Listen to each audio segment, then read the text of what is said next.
We are inching closer towards the first major of the golf season as the Masters is approaching quickly. Hey everyone, welcome into another edition of On Tour with Jon McCarthy, presented by Callaway. Rob Wong joined alongside by Toronto Sun national golf writer Jon McCarthy. And with the calendar turning to April, John, all eyes are now on the Masters, which gets going next week at Augusta National. You, of course, will be there, and we'll have plenty of coverage at the Toronto Sun. We'll have a much bigger breakdown on the field and your pick to win it all next week. But in the meantime, what do you think are the biggest storylines coming into the tournament? Yeah, well, it's the Masters is everybody's favorite time of year. If you're a golf fan, it means around this part of the world, it means that we're going to be out there golfing pretty soon. So that's always exciting. But I think if possible, the Masters is even bigger than it's ever been right now. And the reason for it is that the Live Golf PGA Tour split. It's been 9 months now since we've seen all the world's best players in the same tournament. The last time was at the British Open in July. So I think the golf world and even the sports world is really sort of buzzing just to get the best players together again. And we've seen, through some TV ratings and stuff that the PGA Tour week in and week out perhaps isn't interesting fans quite as much. And we live in this big event sort of culture now where people want the biggest, the best events, and the Masters is that. So it's going to be great to get the Live guys back in it. I mean, with players like Rahm and Brooks Koepka, these guys are some of the best players in the world. But it's also some of the big personalities that we haven't seen back. We get some of the bad guys, if you will, of golf with Patrick Reed, Phil Mickelson, Bryson DeChambeau, so all these guys that the PGA Tour is really missing. So it's going to be interesting. It's going to be great to get them all back together. The other thing I think a great storyline is going to be Scottie Scheffler. He's separated himself from the pack in the world of golf. He's the world's best player. His tee to green game had been already, compared sort of to Tiger in his prime, but the putting had always been a problem recently. He seemed to have put that together by winning at Bay Hill at Arnold Palmer's event and then TPC Sawgrass at the Players Championship.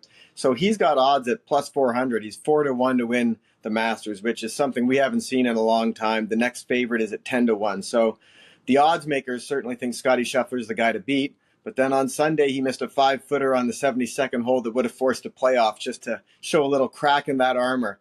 But I think seeing if Scottie Scheffler can keep this rolling through to the Masters and then getting all the Live guys back, those are the two big storylines going into the Masters. And also, whether some of these PGA Tour stars that have had sort of weak seasons can get it going.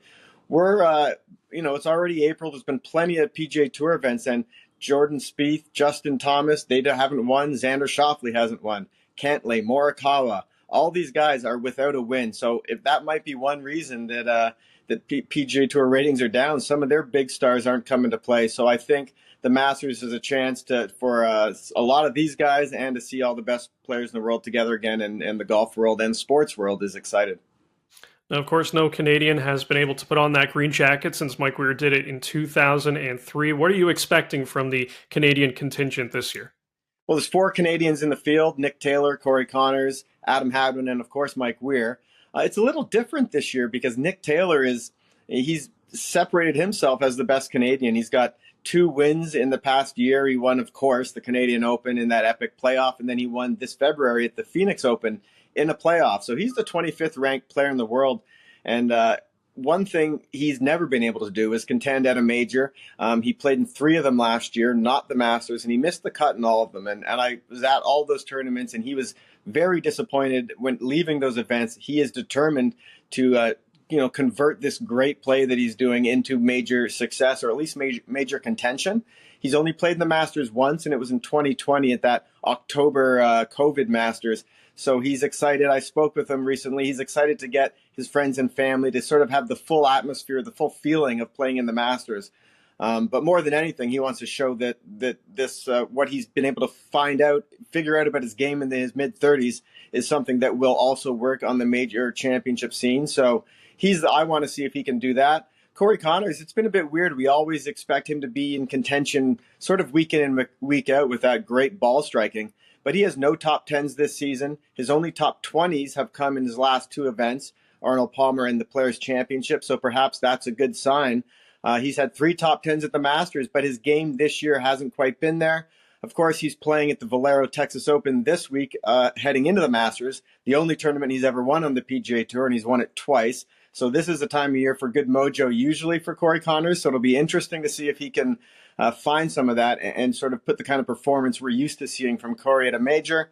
And then Adam Hadwin, he's quietly playing some of the best golf of his career. So it's great that he's there. And we all like to see seeing Mike Weir walk around in that green jacket sort of reminds Canadians what's possible. So it's going to be good. There's a lot of chances for Canadians to contend with those three guys, and I'm looking forward to that. Yeah, it could be another historic year here for Nick Taylor. We'll see if he's got anything more up his sleeve as far as the Canadians go. But as always, leave your thoughts in the comments section below. You can find all of Jon's golf coverage at the Toronto Sun.